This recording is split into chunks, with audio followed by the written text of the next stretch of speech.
Baik, Assalamualaikum warahmatullahi wabarakatuh.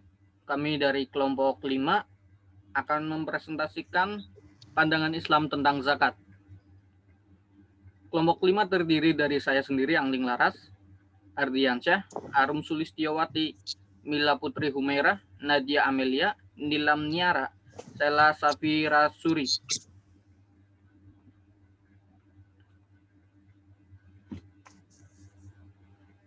Apa itu zakat? Zakat berasal dari bahasa Arab yang merupakan bentuk dari kata zaka yang berarti suci, baik, berkah, tumbuh, dan berkembang. Pengertian dan fungsi zakat. Secara bahasa, zakat berarti tumbuh, numbuh, dan bertambah ziyadah. Jika diucapkan, zakat al-zar adalah tanaman tumbuh dan bertambah jika diberkati.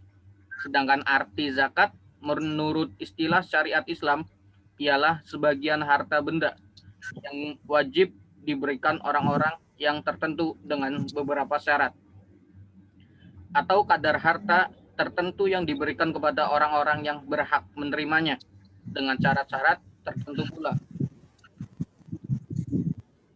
Berikut ada firman Allah yang akan dibacakan oleh Ardiansyah.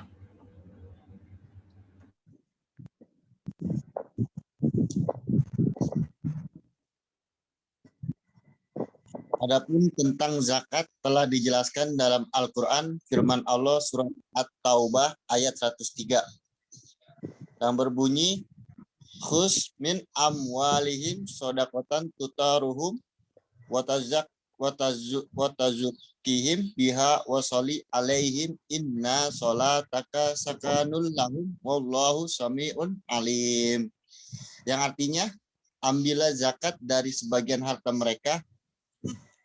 Dengan zakat itu kamu membersihkan dan mensucikan mereka, dan mendoalah untuk mereka. Sesungguhnya doa kamu itu menjadi ketentraman jiwa bagi mereka, dan Allah Maha mendengar lagi Maha mengetahui.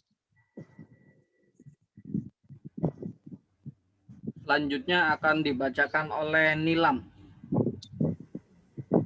Garis besar, zakat dibagi menjadi dua macam, yaitu pertama, zakat mal, zakat yang dikenakan atas harta mal yang dimiliki oleh individu atau lembaga dengan syarat-syarat dan ketentuan-ketentuan yang telah ditetapkan secara hukum syara.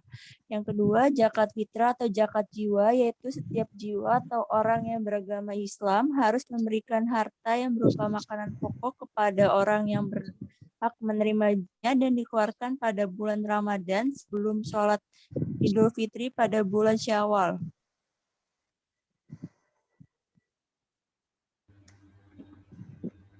Berikutnya akan dibacakan oleh Arum.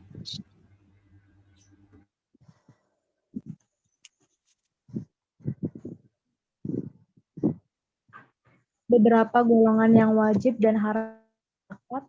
Golongan wajib berhak menerima antaranya adalah 1 fakir dan miskin, 2 amil zakat, 3 mu'alaf, 4 rikob, 5 gorim, 6 fisabilillah dan ibnu sabil. Sementara untuk golongan yang haram menerima zakat diantaranya orang kafir dan ateis, orang kaya dan yang mampu, keluarga Bani Hashim dan Talib, dan orang yang menjadi tanggung jawab para wajib zakat. Baik, cukup sekian presentasi dari kami.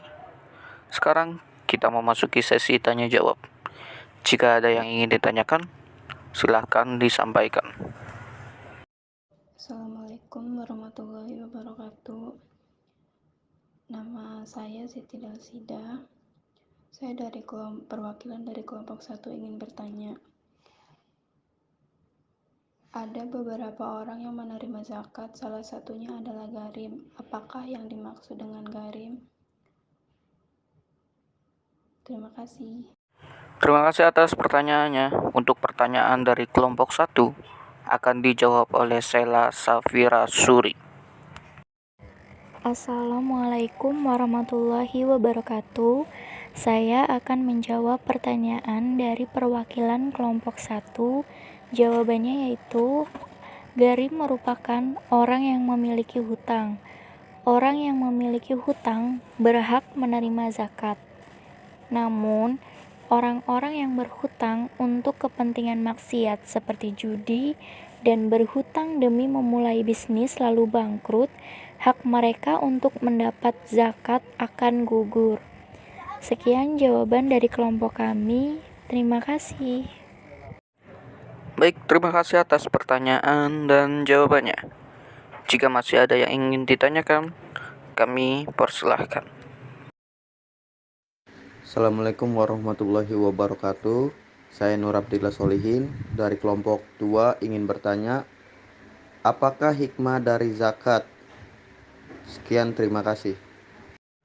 Baik, terima kasih atas pertanyaannya. Untuk pertanyaan dari kelompok 2 akan dijawab oleh Nadia Amelia. Assalamualaikum warahmatullahi wabarakatuh. Di sini saya akan menjawab pertanyaan dari kelompok 2, yaitu apakah hikmah dari zakat? Hikmah dari zakat ada pertama, mengurangi kesenjangan sosial antara mereka yang berada dengan mereka yang miskin. Kedua, pilar amal jama'i antara mereka yang berada dengan para mujahid dan dai yang berjuang dan berdakwah dalam rangka meninggikan kalimat Allah. Yang ketiga ada membersihkan dan mengikis akhlak yang buruk. Yang keempat ada alat pembersih harta dan penjagaan dan ketamakan orang jahat. Yang kelima, ungkapan rasa syukur atas nikmat yang Allah berikan. Yang keenam, untuk pengembangan potensi umat. Yang ketujuh, dukungan moral kepada orang yang baru masuk Islam.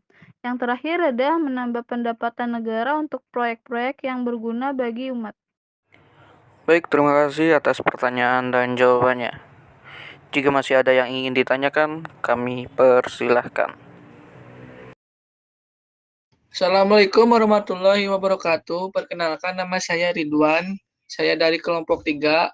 Ingin bertanya tentang apakah syarat dari harta yang harus dijakati untuk zakat mal dan bagaimana cara menghitungnya. Terima kasih. Assalamualaikum warahmatullahi wabarakatuh. Baik, terima kasih atas pertanyaannya.